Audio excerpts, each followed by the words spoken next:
That was today's viewpoint. Now we continue with the next part of our program.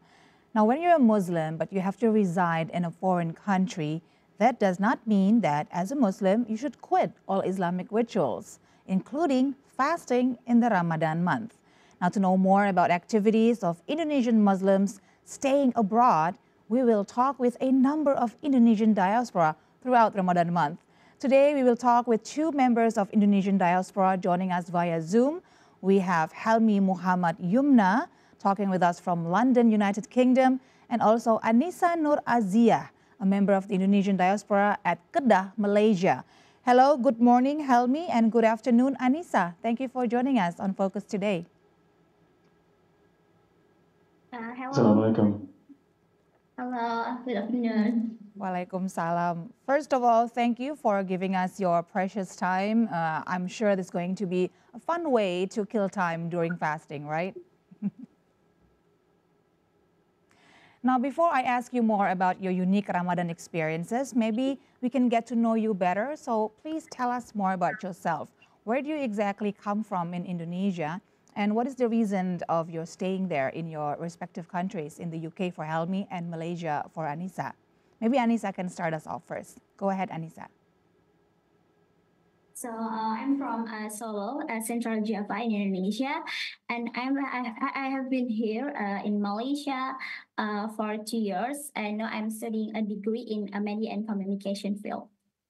Okay, that's exciting. Now, maybe you could also tell us a little bit about Kedah, Anissa. Where is it exactly in Malaysia? It's not as popular as KL or Penang, you see. Yes, okay. Actually, Kedah is like Islamic State in Malaysia, which is located in north of the Malaysia, which is near with the Hatyai, Thailand, the southern part of the Thailand.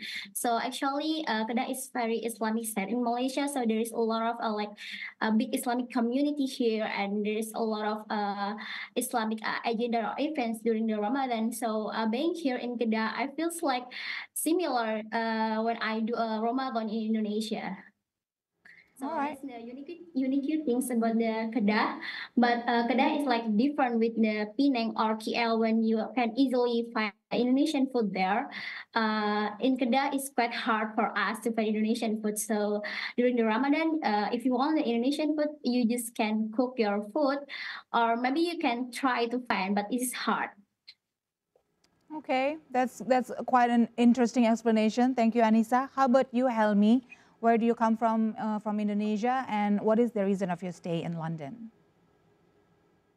Hello, thank you for having me. I'm Helmi. It's been a pleasure.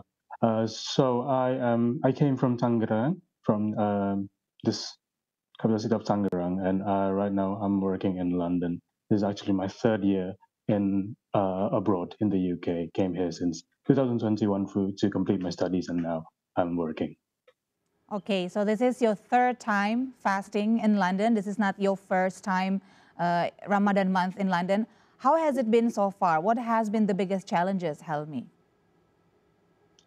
I found it quite challenging on the first year as it's longer than Indonesians' fasting hours. But this year's Ramadan came sooner and it's still a transition between winter and spring. It's 8 to 12 degrees outside and the weather helps to keep maintaining the stamina during daily activities, even though theoretically our body needs to work extra during cold conditions. But yet, I believe that if we have good intentions for the fasting, it will come at ease. Also, I found it really easy to find the halal foods and halal restaurants outside. And also, the city celebrates the welcoming of Ramadan by installing lights decorations in two famous streets in London, at Oxford Street and Piccadilly Circus, where both famously landmarks the popularity of London.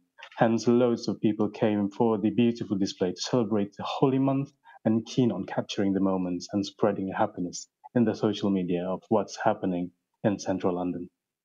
Wow, that's so fascinating to learn that even London celebrates the holy month of Ramadan with such beautiful decorations. And we do know that London is such a global metropolis. It has very diverse backgrounds for its residents. So I'm sure your fasting rituals is quite well accepted, maybe in university or in the community where you live. Is that so, Helmi? Yes, actually, the community has been supportive, and the facilities that I have in the back when I was studying is they have this multi-faith prayer room, and the society of the Muslim society has held an iftar and tarawih at the same time. So, and performing the key rituals have never been enjoyable in the local mosque that spreads around the city. And of course, the supportive societies that I've mentioned earlier, and especially at London Central Mosque, where iftar and tarawih are being held and provided for the public every day. And I believe that any other mosque does that too. Okay, so although there are some challenges concerning the weather, the climate, and the duration of the fasting, but you also very much been fortunate with a lot of things while fasting there in the UK. That's good to know, Helmi. I want to go back now to Anissa. You mentioned that it's quite hard to find Indonesian food in Kedah, Malaysia, so you cook it yourself. But how do you find the ingredients? Is it fine to find Indonesian ingredients to cook Okay. Indonesian food there in Kedah? Yes, it's actually near with my university, with my campus. We have like a mini market there, and we can find ingredients there. Actually, like the ingredients with Malaysia and Indonesia is quite similar, so it's quite easily for us to find the ingredients there and cook the meals by ourselves. All right. Now, please tell us, what did you cook last time in an Indonesian meal that you cooked last time, either for sahur or for iftar, just to get an idea? So actually, me with my friends, we are cook soto, and then for the iftar we cook soto, and we also make like like as buah for the iftar. Then for the sahur, we just cook like simple one. We just cook like egg because we just have like a little bit time in the sahur. So yeah, just a simple food for sahur, and for iftar we will prepare the more special food. All right, that sounds amazing. Sounds very delicious. And you might have given some inspiration for Helmia on how Helmi can break his fast later in the afternoon today. Now, Helmi, I looked it up. I want to know what is the biggest issue that is facing London residents. And in all articles that I've found, it says it is the cost of living that is found most challenging. Is it the same with you? And I want to ask you, how does that relate with your efforts on preparing your meals for sahur and iftar? Is it hard to make sure that you're still on budget, but you have efficient sustenance to keep you through your fasting? Well, yes, of course. As we heard from the outside, you can say the UK's economy is quite of having a problem, but of course we are as those who are living abroad are trying our best to survive. And for me, in terms of preparing the meals, it actually depends on the day. If I am outside, then I will try to find some places to eat. But sometimes I cook before or after iftar and prepare the meal for the sahur at the same time. But in other occasions, if I were too tired from work, I had takeaways and warm it up for sahur. And it's quite easy to find the spices, especially Indonesian spices here in London, because we have London have various of Asian stores that sells the spices, although it's not 100% original, but it was okay. All right, Anissa, Helmi, so far I'm very encouraged to hear how you're enjoying your Ramadan month, although you're living abroad and being far away from your family. So please excuse me for my next question, but because it might get you a little bit homesick, I want to ask you, what is the one thing that you miss the most about spending Ramadan month in Indonesia? How about you, Anissa? What I miss the most, especially the most different thing that I cannot got it here is my mom's cook for of course, and spend Ramadan with all of my family because I have been far away from them. Actually, this is my third Ramadan as well in here in Malaysia. And I'm not going back to home in Indonesia because we don't have holiday here. So being abroad from your family and spend the Ramadan here is like sometimes you feel sad, but alhamdulillah I have a lot of Indonesian friends here. So yes, that's okay. But I want to spend my next Ramadan in home if I can.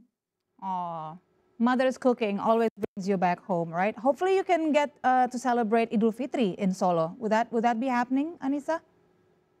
Are you going back home to Solo? No, because we just have like 2 days for the holidays for the 8 holidays.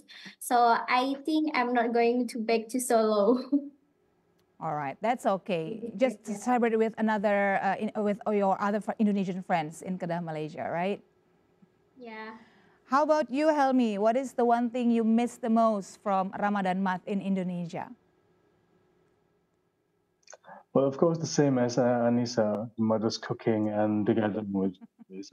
The thing that I miss the most is actually sate padang that I always buy after Tarawih prayers nearby my local mosque in Tangerang, and of course hanging out with my friends. But here in London, my Indonesian brothers always been treating me like a family, and always ask me and always try to look up to me so that we don't feel lonely. So I'm really thankful for them, and of course my friends, and also I've been trying to call my parents so that we can have this sahur or breakfasting iftar together. But of course the time is not right, so we ended up talking about other things.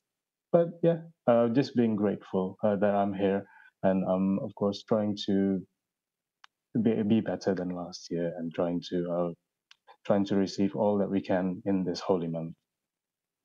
All right, Helmi, Anissa, thank you so much for being so generous with your time and being so brave talking about food during your fasting. Thank you so much for sharing with us your Ramadan experience, and all the best for your studies in Malaysia and in London. Goodbye. I'll see you next time. All the best.